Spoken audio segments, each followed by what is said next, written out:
Welcome back to a brand new video. Today we're going to be talking about Najee Harris and the Pittsburgh Steelers and how the Steelers may have gotten one of the most polarizing running backs in recent memory, and how Najee Harris is on the trajectory to be a star very quickly in the NFL. Before we hop into the content of today's video, if you guys are new to the channel, be sure to subscribe and drop a like on the video if you guys do enjoy it. We're on the road to 2,000 subscribers, so if you guys are new, be sure to subscribe. And I also created a Discord recently. If you guys want to join that, I'll have a link in the description, so be sure to join the Discord. And with all that being said, let's hop into the video about Najee Harris and the Pittsburgh Steelers. In a lot of people's minds, Najee Harris was by far the best running back in the 2021 NFL draft class. He had a Heisman-like campaign in his senior season with the Alabama Crimson Tide, having almost 1,900 scrimmage yards and 30 touchdowns. Najee Harris was definitely in the running for the Heisman Trophy, and if we take a look at his stats, every single season of his career at Alabama, he improved what you really like to see out of the players that you draft. He started off freshman year with only 400 yards, 3 touchdowns, and kind of a crowded running back room. He came back his sophomore season, almost doubled his yardage, had another touchdown. He came back his junior year as the #1 running back on the team. He then once again almost doubled the yardage that he had in his sophomore year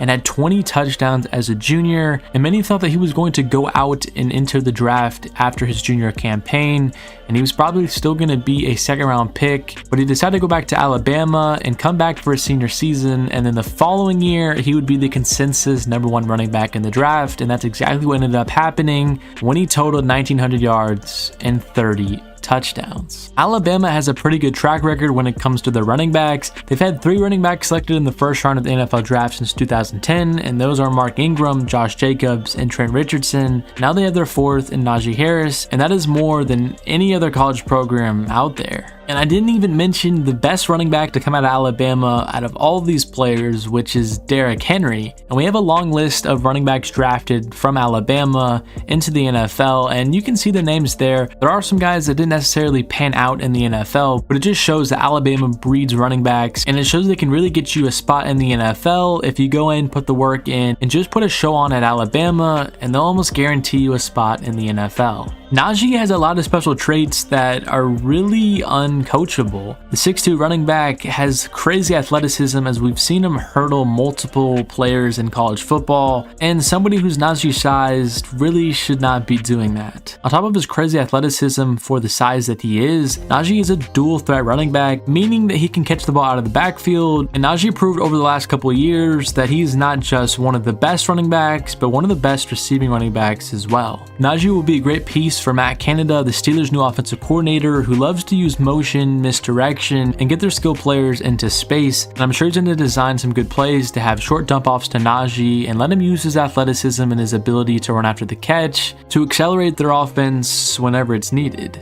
About a week ago, the Steelers had one of the most surprising moves of all free agency when they released former Pro Bowler David DeCastro. They did save around $9 million by doing this, and with DeCastro out the door, they signed Trey Turner to a 1-year deal, who's also a former Pro Bowler, and that's one move of a completely revamped offensive line that the Steelers are going to have this year. They've lost 4 starters from last year. Alejandro Villanueva is gone, Marquise Pouncey is gone, and Matt Filer is gone, and with a bunch of new players up front, maybe this can improve their offensive line, which many have raised a concern for Najee and his success in his rookie season. Many draft analysts and people inside the NFL believe the Steelers should have focused on their offensive line or another need besides running back in the first round, and that's kind of a concern that many people have for Najee's success to be a great player right from the jump if he has a subpar offensive line up front.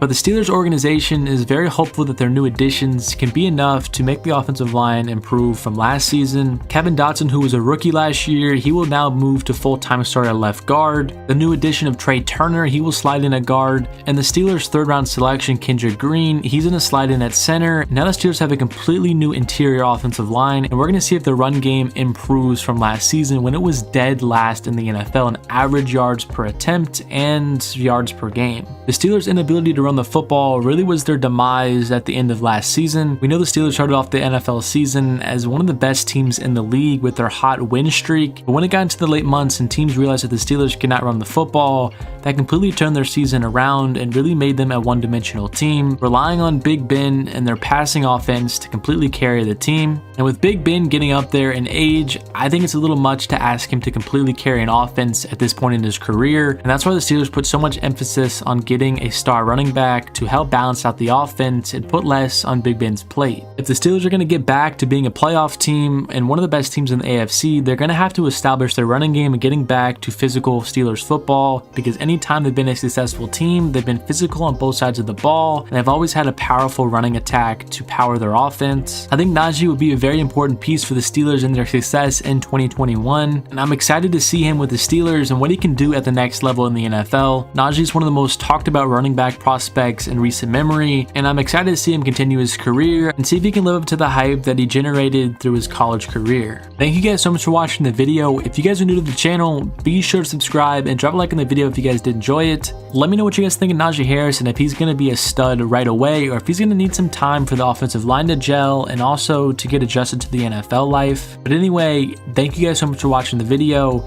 and I'll catch you guys next time.